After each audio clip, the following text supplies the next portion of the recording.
الحمد لله نحمده ونستعينه ونستغفره ونعوذ بالله من شرور انفسنا ومن سيئات اعمالنا من يهده الله فلا مضل له ومن يضلل فلا هادي له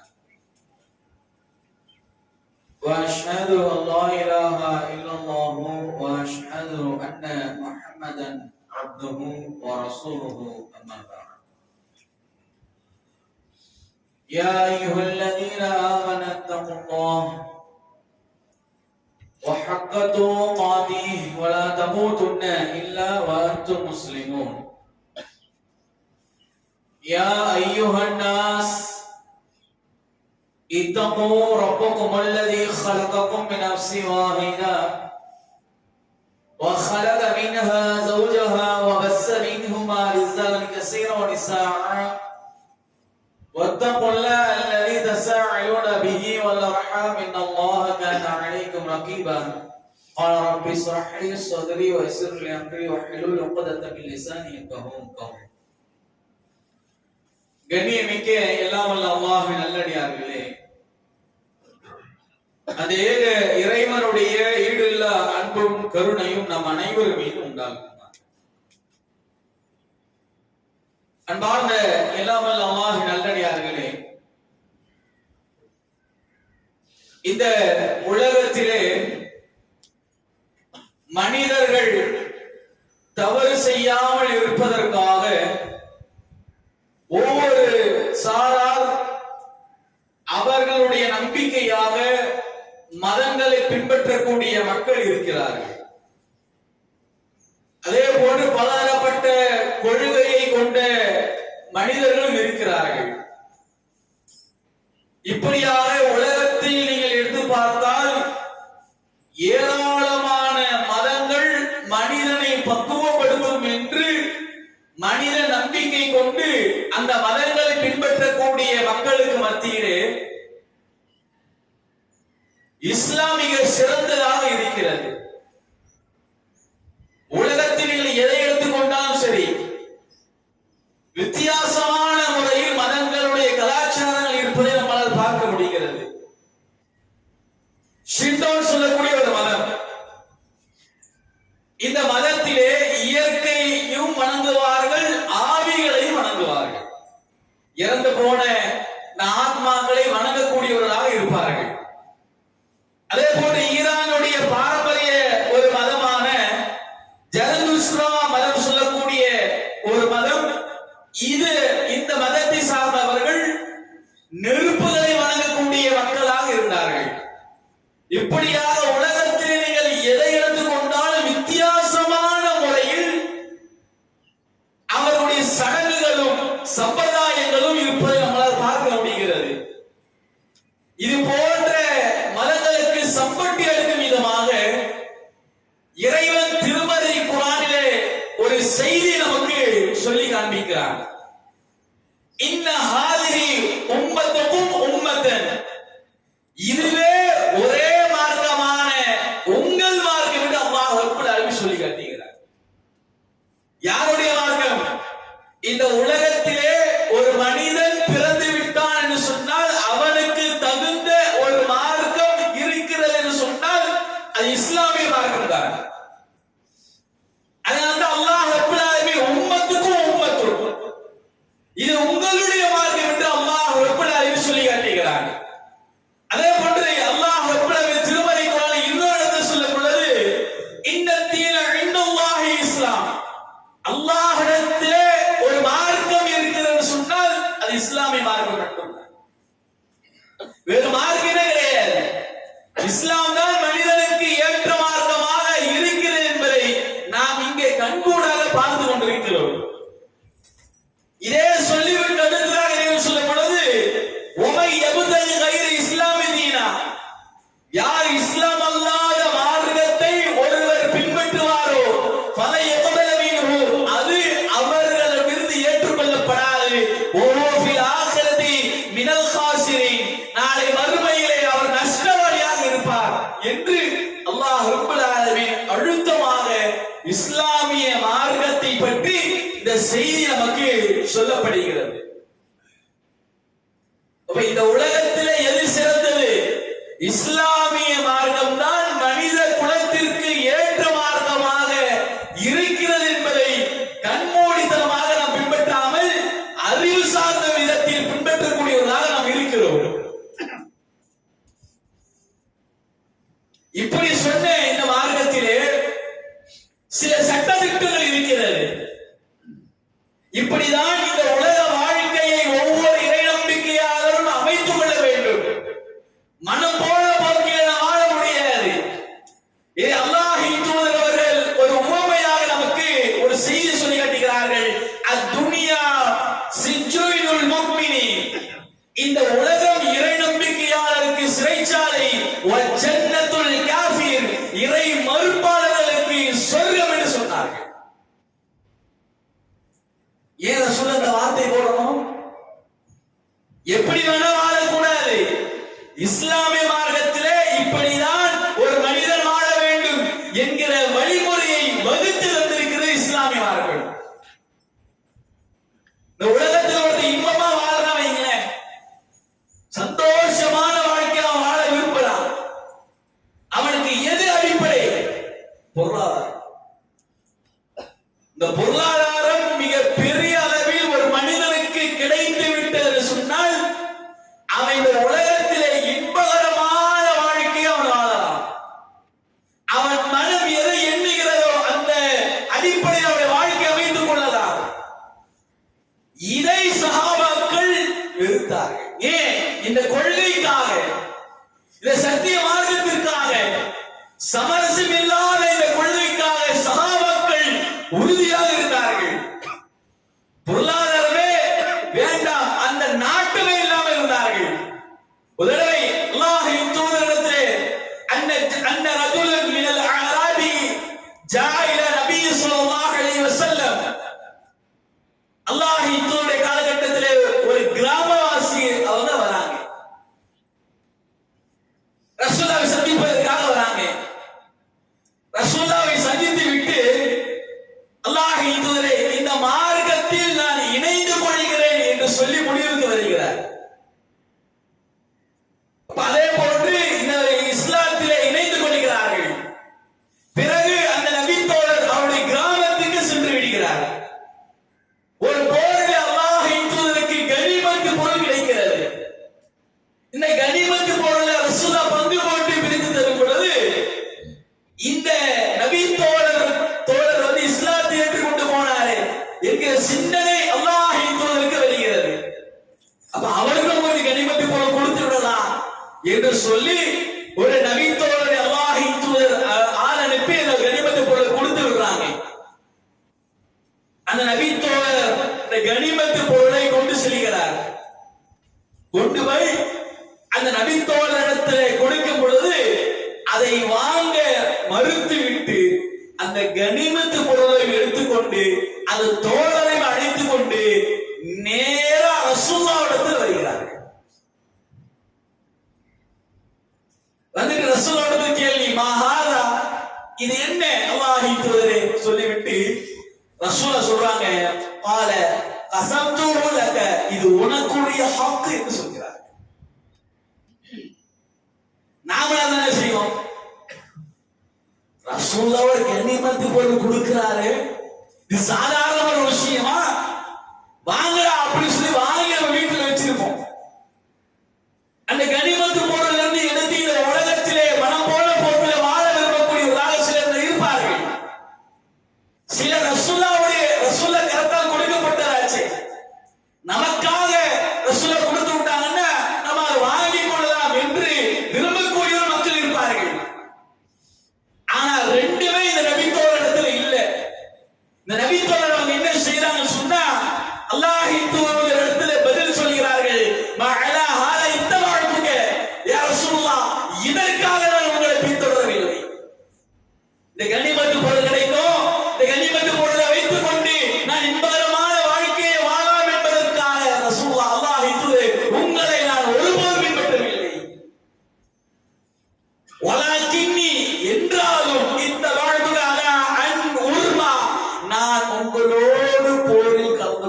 வேண்டும். யார்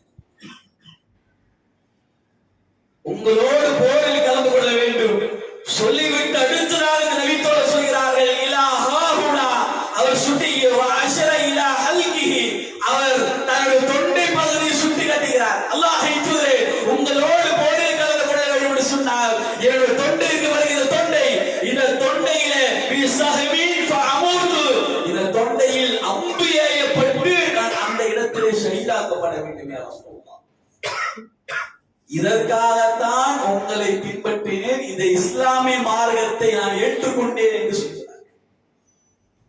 பொருளாதாரத்தின் மீது துளியளவு கூட நாட்டம் இல்லை.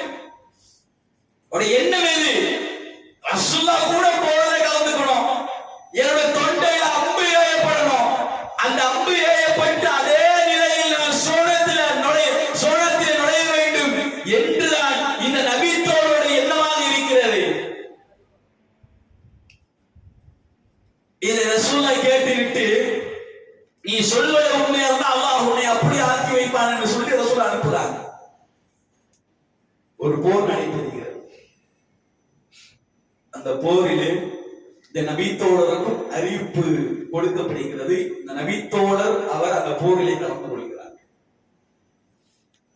கலந்து கொண்டு சில நபித்தோழர்கள் மரணம் அடைந்திருக்கிறார்கள், ஷஹீதாக்கப்பட்டிருக்கிறார்கள்.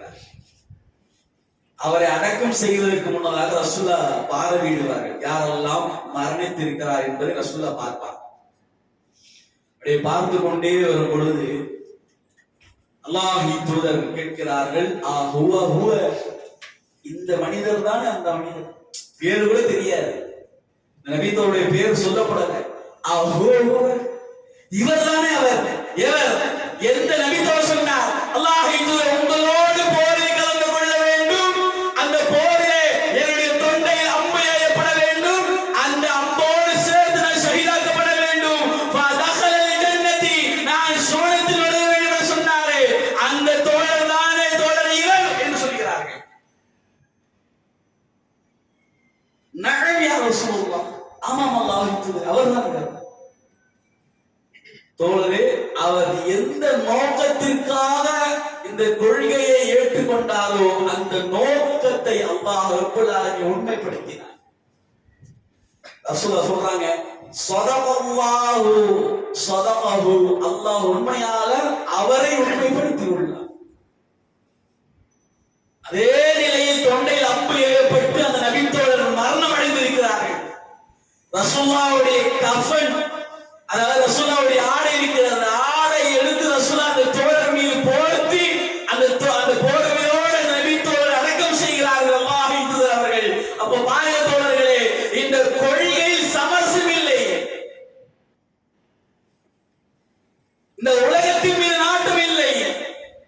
இந்த கொள்கை நான் ஏற்றுக்கொண்டேன் என்று சொன்னால் இதை விட சிறந்த கூலியை படைத்த ரப்புல் ஆலமீன் தருவான் என்று நபித்தோழர்கள் அவர்களுடைய வாழ்க்கையில் உண்மையாக இருந்தார்கள். அப்படிதான் ஏராளமான நபித்தோழர்கள் இருந்தாங்க. மக்காவுடைய ஆரம்ப காலகட்டத்திலே சில நபித்தோழர் இஸ்லாத்தை ஏற்றுக்கொண்டார்கள். அதிலே ஒரு நபித்தோழர் ஸஅத் பின் அபீ வக்காஸ் ரலியல்லாஹு அன்ஹு அவர்கள். அவருடைய செய்தி வருகிறது, உம்மு ஸஅத் அவருடைய தாயார் சொல்றாங்க, அன் லா துகல்லிமுஹு அபதன் ஹத்தா யக்ஃபுரு பிதீனிஹி. ஸஅத், இந்த கொள்கையிலிருந்து, எந்த கொள்கை? இந்த இஸ்லாமிய கொள்கையிலிருந்து நீ வெளியாகவில்லை என்று சொன்னால், நீ இந்த கொள்கையே இருப்பேன் என்று சொன்னால், வலா தாகல வலா தஷ்ரப, நான் உண்ணவும் மாட்டேன், நான் பருகவும் மாட்டேன் என்று முடிவுக்கு வந்தாங்க அவங்களுடைய தாயார். அவங்க அந்த நிலையில் உறுதியாக இருக்கிறாங்க. எத்தனை நாட்கள்? 3 நாட்கள் அவருடைய தாயார் சாப்பிடாமல் பருகாமல் 3 நாட்கள் இருக்கிறார்கள். இப்ப எந்த அளவுக்கு உறுதி பாருங்க. அவங்களுடைய பிள்ளை இந்த இஸ்லாத்திலிருந்து வெளியாக வேண்டும் என்பதற்காக அந்த நிலை 3வது நாளிலே அவருடைய தாயார் எழுந்த நிற்க முற்படும் பொழுது மயக்கம் அடைந்து கீழே விழுறாங்க.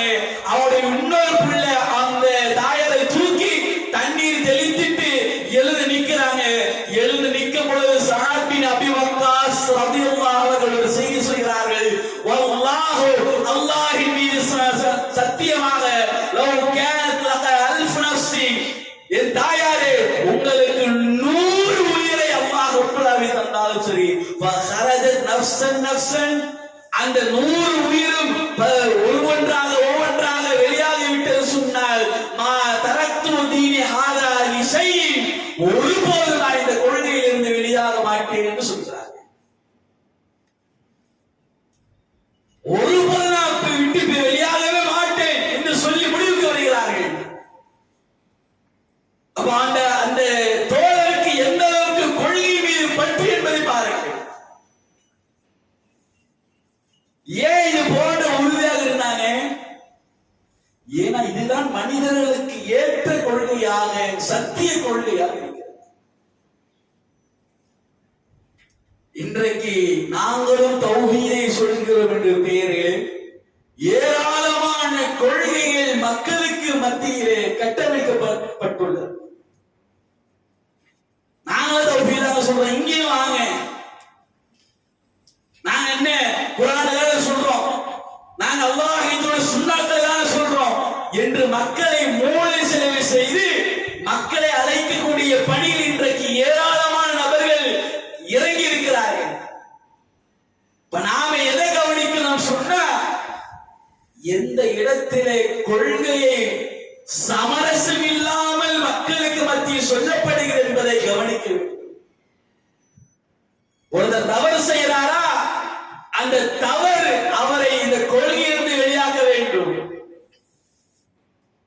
அப்படி ஒவ்வொரு இறை நம்பிக்கையாளரும் தூய்மையான முறையில் இந்த கொள்கையை அவர்கள் இணைந்து கொள்ள வேண்டும். பொருள் என்று சொன்ன அல்லாஹ்வின் தூதர் அவர்கள் எல்லா கட்டங்களிலும் ஒரு துஆவை பிரார்த்தனை செய்கிறார்கள். யா முகல்லிபல் குலூப், உள்ளங்களை புரட்டக்கூடியவனே, சப்பி கல்வி அலா தீனிக், என்னுடைய இந்த கொள்கையை நான் உறுதியாக இருக்க செய்வாயாக என்று அல்லாஹ்வின் தூதர் அவர்கள் துஆவை கேட்டவர்களாக இருந்தார்கள் என்று சொன்னால், அல்லாஹ் ரப்பல் ஆலமீன் இந்த கொள்கை இருக்கும் பொழுதே தடம் போடலாம் செய்து விடுவார். அப்படி இருக்கக்கூடாது. நாம் எல்லோருமே இணை வைப்பை பற்றி தெரிந்திருக்கிறோம், விபச்சாரத்தை பற்றி தெரிந்து வைத்திருக்கிறோம், வட்டியை பற்றி தெரிந்து வைத்திருக்கிறோம். இன்னும் இந்த உலகத்தில் என்னென்ன பெரும்பாவங்கள் இருக்கிறதோ அது அத்தனையுமே தெரிந்து வைத்திருக்கக்கூடிய நாம் அந்த பெரும்பாவங்கள் பக்கம் செல்லாமல் இந்த கொள்கையிலே உறுதியாக இருந்து மரணிக்கக்கூடிய பாக்கியத்தை அல்லாஹ் ரப்பல் ஆலமீன் உங்களுக்கும் எனக்கும் தந்து அருள் புரிய வேண்டும் என்று கூறியவனாக என்னுடைய ஜும்மாவுடைய முதல் உரையை நிறைவு செய்கிறேன். அஸ்ஸலாமு அலைக்கும் வரஹ்மத்துல்லாஹி வபரகாத்துஹு.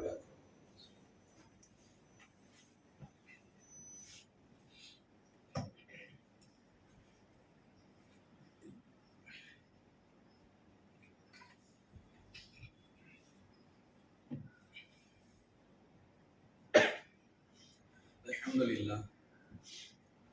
அன்பார்ந்த எல்லாம் அல்லாஹ் நல்லடியார்களே, நம்முடைய ஜமாத் சார்பாக 4 மாத செயல் திட்டம் ஒன்று நாம் அறிவிப்பு செய்திருந்தோம். முன்மாதிரி முஸ்லிம் இளைஞர்கள் என்கிற செயல் திட்டத்தை நாம அறிவிப்பு செய்திருந்தோம். அதுல ஏராளமான மாவட்டங்களில் இளைஞர்களை இணைக்கும் பணி வேகமாக நடைபெற்றுக் கொண்டே வருகிறது. அதிலே ஒன்றாக நம்முடைய சேப்பாக்கம் கிளையிலே வரக்கூடிய ஞாயிற்றுக்கிழமை காலை 11 மணி முதல் மதிய வரைக்கும் இளைஞர்களை ஒருங்கிணைக்கும் விதமாக ஒரு நிகழ்ச்சி ஏற்பாடு நம்ம செஞ்சிருக்கோம். காலத்திலே மிக முக்கியமான ஒரு தேவையாக இந்த நிகழ்ச்சி இருக்கிறது. ஏன் இந்த நிகழ்ச்சி சொன்னா, சமீபத்தில் கடந்த திங்கட்கிழமையில ஒரு செய்தி, புதுக்கோட்டை மாவட்டம் அறந்தாங்கி சொல்லக்கூடிய ஒரு பகுதியில 40 வயது மதிக்கத்தக்க ஒரு பெண்மணி, கணவர் கிடையாது, ஒரு பெண்மணி இருக்கிறாங்க. அவங்களுக்கு 2 மகள்கள் இருக்கிறாங்க. அந்த வீட்டுல ஆம்பளை பிள்ளைங்களே கிடையாது, ஆம்பளைங்களும் கிடையாது. அப்ப அந்த பெண்மணி என்ன செய்யறாங்கன்னா, மாடு மேய்க்கக்கூடிய வேலை செய்யறாங்க. அப்படியே அந்த மாடு மேய்த்து கொண்டு அந்த வயல் வழியிலே நடந்து செல்கிறார்கள். மழை பெய்யுது, ஒரு ஓரத்துல ஒதுங்கி நிற்கிறாங்க. ஓரத்துல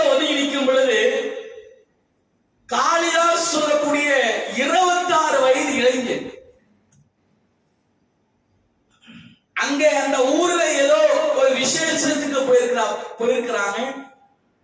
மது நல்லா குடிச்சிட்டு திரும்பி இருக்கிறான். மறுபடியும் அது பத்தல அப்படி சொல்லிட்டு வேற ஒரு மது பாட்டில வாங்கி கொண்டு அந்த மது குடிச்சிட்டு வயல்வெளியில வரும் பொழுது இந்த பெண்மணி மலைக்கு ஒதுங்கி நிற்கும் பொழுது இத பார்க்கிறான். நல்ல போதையில இந்த இளைஞர் இருக்கிறான். போதையில இருக்கும் பொழுது அது வயது முதிர்ந்த அந்த பெண்மணியா இல்ல இளமை பெண்மணியா என்பது தெரியல. அவனுக்கு ஸ்டேட்மெண்ட் தரான், 40 வயசு தெரியலங்க, போதையில இருக்கும் பொழுது பார்த்தா பொம்பளை மாதிரி இருந்தது, அதனால நான் நெருங்கிட்டேன் அப்படி என்று அவன் வாக்குமூலம் தருகிறான். பாருங்க, மலைக்கு ஒதுங்கி நிற்கிறாங்க. அதை ஒதுங்கி நிற்கும் பொழுது இவனும் வலுக்கட்டாயமாக சென்று அந்த பெண்மணியை பலாத்காரம் செய்து மண்டையில பாட்டில் அடித்து வேகமாக தள்ளும் பொழுது கீழே இருக்கக்கூடிய கல்லுல தலையில அடிபட்டு அந்த இடத்திலேயே மரணம் அடைந்து விடுகிறார்.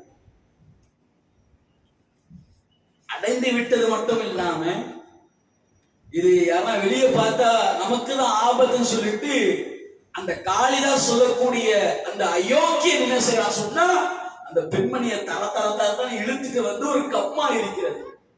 அந்த கம்மாயில இந்த பிணத்தை கொண்டு போய் போடுறான். மேல போட்டா மிதந்து வந்துடும் சொல்லிட்டு ஒரு துணி துவைக்கக்கூடிய கல் ஒன்று அருகாமல் இருக்கிறது.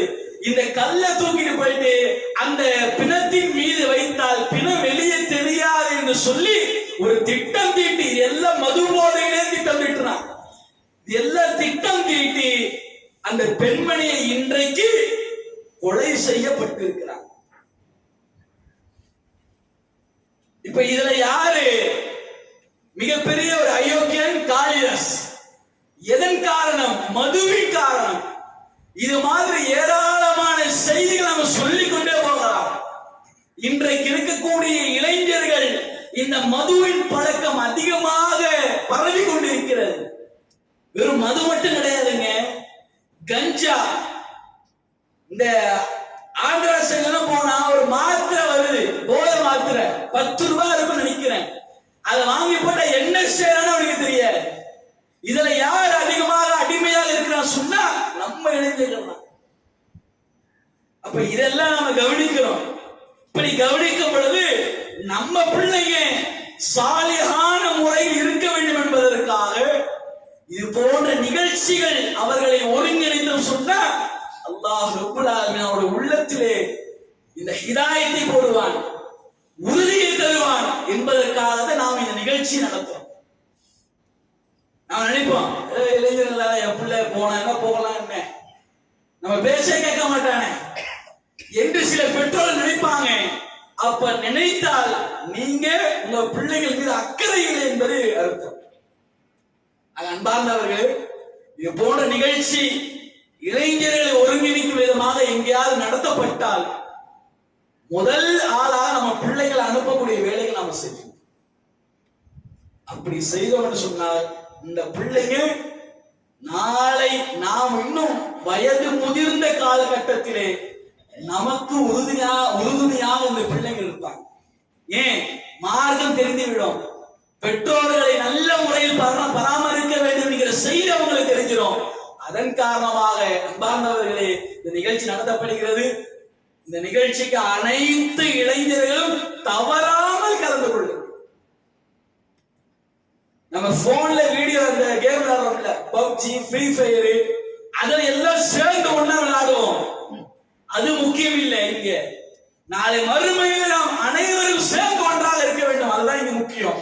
இந்த கிளை நிர்வாகி பாருங்க, ரொம்ப இக்கட்டான சிரமத்திலே இந்த நிகழ்ச்சி ஏற்பாடு செய்திருக்கிறாங்க. அன்பார்ந்தவர்களே, இதை ஒரு காலத்தில் நம்ம மறந்து விடக் கூடாது.